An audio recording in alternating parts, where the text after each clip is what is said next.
guys, what's up? How y'all doing? Okay, so last week we discussed about the roles of a business psychologist. So today will be the part 2 of the roles of a business psychologist. Okay, let's get right into it. When a business psychologist is being employed, the first thing she has to take into understanding is the goals of the organization. It is very important because if she doesn't know the goals of the organization, she cannot direct the employees or align their goals with that of the organization. So the first thing is to know the goals of the organization. For example, a new company, a startup company has a goal, maybe a manufacturing company or something has a goal to reach. The company has just hired a business psychologist, and so the business psychologist sits down with the CEO and the decision body people and then asks them what their goals are. And for a startup company, they say to reach the public, and she's like, what public? The goals are not smart. Every goal needs to be smart, meaning specific, measurable, attainable, realistic, and time-bound. If the goals are not smart, they will not be easily attained. So she sits down with this, or he precisely, forgive me, sits down with this organization and then makes it, tries to understand what public they are trying to reach. And this can be determined by the products they are trying to advertise to the public. So she encourages them or changes the policy or make sure that she has a smart goal which will help you or help the company. Now when the goals are smart, she can now be able to understand the company's goal, understand the goals, help the company attain the goals, as well as the employees. For instance, we have an employee whose long-term goal is to be a graphic designer or something, and he's in a manufacturing company. You can see there might be a imbalance. There's nowhere to meet in between, and then you're wondering, okay, this person's performance is always low. He's not giving up his best. He's doing this. He's doing that.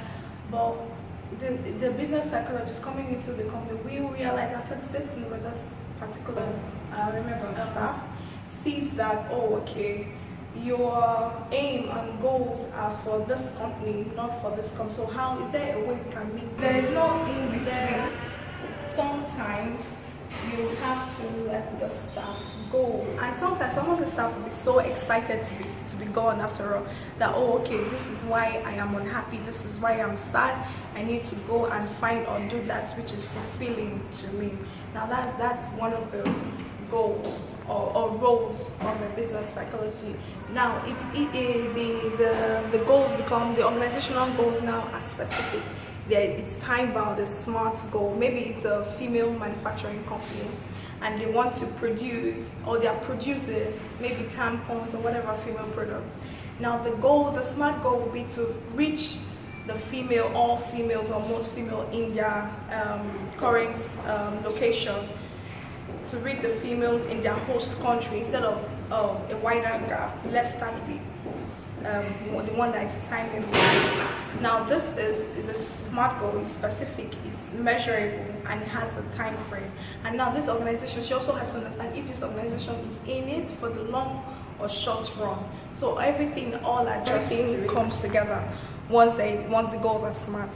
Another thing I would say is organizational culture is very, very, very important, because according to Hofstadter Gray, he said that organizational culture is like a software to a computer. Now culture, he says culture is our software to human beings. It guides us, it guides our feelings, our thoughts, our emotions, and this culture sometimes is learned and experienced.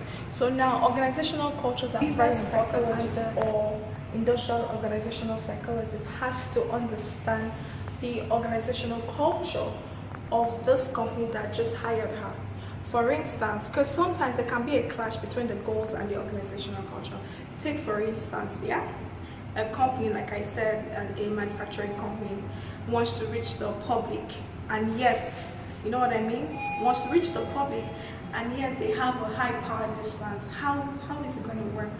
You can see there can be a clash in between, because we have the subordinate staff who has maybe a brilliant and fantastic idea on what to do to reach a wider range of people, but she does not have, or he does not have access to management because of the high power distance. This kind of company, they believe power should be unevenly distributed. They believe the management team as they are superior to the subordinate. They don't believe, and they have more of like a closed-up policy. They don't believe in sitting together with the normal subordinates and stuff.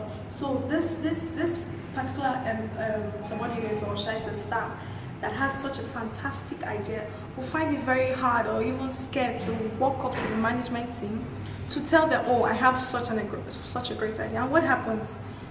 The idea dies, and then the company goes slow. You can see how the clash.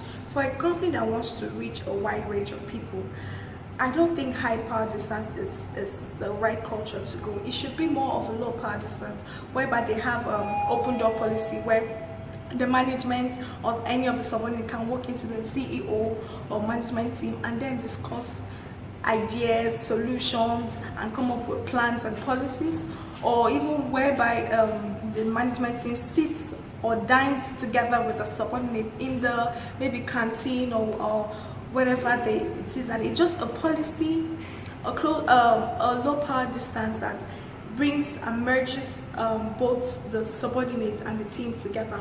It gives this subordinate, when there's a low power distance, it gives them the idea that, oh, the company is for them as well. They have the power to, and you know, if a company is for you, you want to do anything and everything to make sure it succeeds, right? So they have this idea of, okay, this is a low power distance. If I'm here to make the company grow. I'm growing as well as the company. That way, they will be able to attain the population that they intended to attain at a more faster rate than it being the high power distance. After the low and high power distance, we have to know if this company is here to stay for the long term or the short term, because this is also very important. We need to, this business psychologist needs to understand if this company is going, what is their future plans, what exactly do they want. Are they here for, okay, this is the product that is raining now, let's do it now, which is a short-term goal or a short-term company, or if this is something that they are trying to build an empire, they're trying to build branches, they're trying to go to expand and reach other wider range of consumers, then it has to be more of a long-term thing. And this can also bring about change of policy, because, for instance, like I said, if the company is a high power distance company and they are trying to do a low power distance company, what they will do, however, there has to be a change of policy. You know, there has to be a change of what was working for them, or what wasn't working that they think was working, to the new low power distance. Everything, it has to bring about change of policies as well. It's one of the things, it's one of the roles of a business psychologist. So she will sit down together with the head bodies, decision-making bodies, the CEO, the management team, and then come up with a plan and policies, draw up policies that will favor the entire team, favor the management as well as the subordinate, the staff, so that the goals of the organization can be attained at even a faster rate than it is right now. So the business psychologist must understand the organizational culture, which is very important. That is a high power distance or a low power distance company.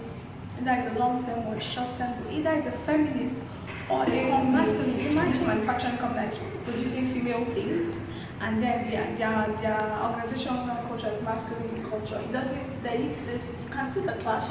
It has to be a feminine culture whereby there's meekness, gentleness, homey, you know, traits and motherly, family traits of family, female, instead of more of aggression, which is the masculine one, aggression, intellectual ability. It's all about myself, all those kind of things. You know, we are trying to make it should be more of a feminist culture, whereby the women, things of women are displayed and show the strength of a woman, the togetherness of a woman, everything about a woman. It will boost the company, encourage consumers from not just the host country but outside branches to purchase this particular company's product. So it's very good to understand. That's this about culture. That's it about today's topic. My next 3 videos will be about makeup, guys. So please, if you did enjoy this video, give it a thumbs up, share. Come on guys, share. We have some new companies or old companies out there that are trying to understand or grow their organization. So we need them to know that there is something called a business psychologist or industrial organizational psychologist that can help them pretty much attain their goals. So guys, give it a good thumbs up, share, comment, and definitely subscribe to my channel. Till I come your way again next week. We'll be posted, like I said last week, Sunday evenings. And if I do not make it on Sunday evenings, please forgive me. No, I'm still new to this and I'm still trying to find my way. So I hope to see you all next week. And next will be about makeup series and its application. So stay tuned guys, and comment below what you want to talk about.